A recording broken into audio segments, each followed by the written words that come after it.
ಬೀದರ್ ಜಿಲ್ಲೆಯ ಹುಮ್ನಾಬಾದ್ ಮತಕ್ಷೇತ್ರದ ಯರಬಾಗ ಗ್ರಾಮದಲ್ಲಿ ಮಾಜಿ ಉಪಪ್ರಧಾನಿ ಹಸಿರು ಕ್ರಾಂತಿಯ ಹರಿಕಾರಕ ಡಾಕ್ಟರ್ ಬಾಬು ಜಗಜೀವನ್ ರಾಮ್ ರವರ ಪುತ್ಥಳಿಯನ್ನು ಮಾಜಿ ಸಚಿವರಾದ ರಾಜಶೇಖರ್ ಬಿ ಪಾಟೀಲ್ ರವರು ಜಿಲ್ಲೆಯ ಸಂಸದರಾದ ಸಾಗರ್ ಖಂಡ್ರೆ ರವರ ಜೊತೆಗೆ ಅನಾವರಣಗೊಳಿಸಿ ದೀಪ ಬೆಳಗಿಸುವ ಮುಖಾಂತರ ಕಾರ್ಯಕ್ರಮಕ್ಕೆ ಚಾಲನೆ ನೀಡಿ ಡಾಕ್ಟರ್ ಬಾಬು ಜಗಜೀವನ್ ರಾಮ್ ರವರ ಕುರಿತು ಮಾತನಾಡಿದರು.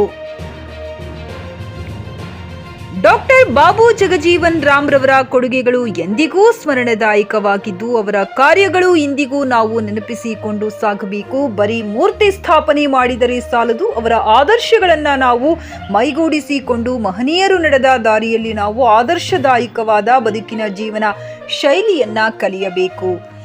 ನಾನು ಅಧಿಕಾರದಲ್ಲಿದ್ದಾಗ ಯರಬಾಗ ಗ್ರಾಮದ ಮೂಲಭೂತ ಸೌಕರ್ಯಗಳು, ರಸ್ತೆ, ಒಳಚರಂಡಿ ಸೇರಿದಂತೆ ಗ್ರಾಮದ ಕುಂದುಕೊರತೆಗಳನ್ನು ನಿವಾರಿಸುವ ಕೆಲಸ ಮಾಡಿದ್ದೇನೆ. ತಮ್ಮ ಆಶಯದಂತೆ ಸಮುದಾಯ ಭವನದ ಬೇಡಿಕೆ ಆದಷ್ಟು ಬೇಗ ಲೋಕಸಭಾ ಸದಸ್ಯರ ಜೊತೆ ಚರ್ಚಿಸಿ ನೆರವೇರಿಸಲಾಗುವುದೆಂದು ತಿಳಿಸಿದರು. ಕಾರ್ಯಕ್ರಮದಲ್ಲಿ ಪೂಜ್ಯ ಶಿವಕುಮಾರ್ ಸ್ವಾಮಿಗಳು, ಪೂಜ್ಯ ಮಲ್ಲಯ್ಯ ಹಿರೇಮಠ್, ಸುರೇಖಾ ಬಸವರಾಜ್ ಅಧ್ಯಕ್ಷರು, ಗ್ರಾಮ ಪಂಚಾಯತ್ ಯರಬಾಗ ಮಾಜಿ ಜಿಲ್ಲಾ ಪಂಚಾಯತ್ ಸದಸ್ಯರು ಹಿರಿಯರಾದ ವೀರಣ್ಣ ಪಾಟೀಲ್, ಬಸವರಾಜ್ ಗೌಣಿ, ಪಿಕೆಪಿಎಸ್ ಅಧ್ಯಕ್ಷರು ಯರಬಾಗ, ಕುಶಾಲ ವಾಲಿ, ಬಾಬು ಜಗಜೀವನ್ ರಾಮ್ ಸಮಿತಿಯ ಅಧ್ಯಕ್ಷರು ಯರಬಾಗ, ಮುಖಂಡರಾದ ಪ್ರಭುರಾವ್ ತಾಳಮಡಗಿ ಸೇರಿ ಅನೇಕರು ಉಪಸ್ಥಿತರಿದ್ದರು.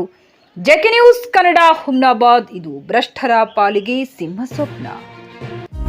ನಿಮ್ಮ ಮಕ್ಕಳ ಉಜ್ವಲ ಭವಿಷ್ಯಕ್ಕಾಗಿ ಶ್ರೀ ಶಬ್ರ ರೇಣುಕಾ ವೀರ ಗಂಗಾಧರ ಶಿವಾಚಾರ್ಯರ ಮಾರ್ಗದರ್ಶನದಲ್ಲಿ ನಡೆಯುತ್ತಿರುವ ಶ್ರೀ ಶಿವಯೋಗಿ ವಿದ್ಯಾಲಯ ಶಾಲೆಯಲ್ಲಿ ದಾಖಲಾತಿ ಪಡೆಯಿರಿ. ಇಲ್ಲಿ 1ನೇ ತರಗತಿಯಿಂದ 10ನೇ ತರಗತಿಯವರೆಗೆ ಪ್ರವೇಶ ಪ್ರಾರಂಭವಾಗಿದ್ದು ಉನ್ನತ ಗುಣಮಟ್ಟದ ಶಿಕ್ಷಣದ ಜೊತೆಗೆ ಆಟ, ಯೋಗಾಸನ, ಡ್ಯಾನ್ಸ್, ಕರಾಟೆ ತರಬೇತಿಯೂ ನೀಡಲಾಗುತ್ತದೆ.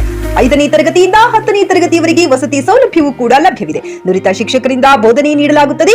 ಎಸ್ಎಸ್ಎಲ್ಸಿಯಲ್ಲಿ ಈ ಶಾಲೆಯ ಫಲಿತಾಂಶವು 100%ವಾಗಿದೆ. ಹಾಗಿದ್ರೆ ತಡೆಯಾಕೆ? ಇಂದೇ ಭೇಟಿ ನೀಡಿ ಶ್ರೀ ಶಿವಯೋಗಿ ವಿದ್ಯಾಲಯ, ಹುಮ್ನಾಬಾದ್. ಹೆಚ್ಚಿನ ಮಾಹಿತಿಗಾಗಿ ಸಂಪರ್ಕಿಸಿ 8747071091 ಅಥವಾ 9164643288.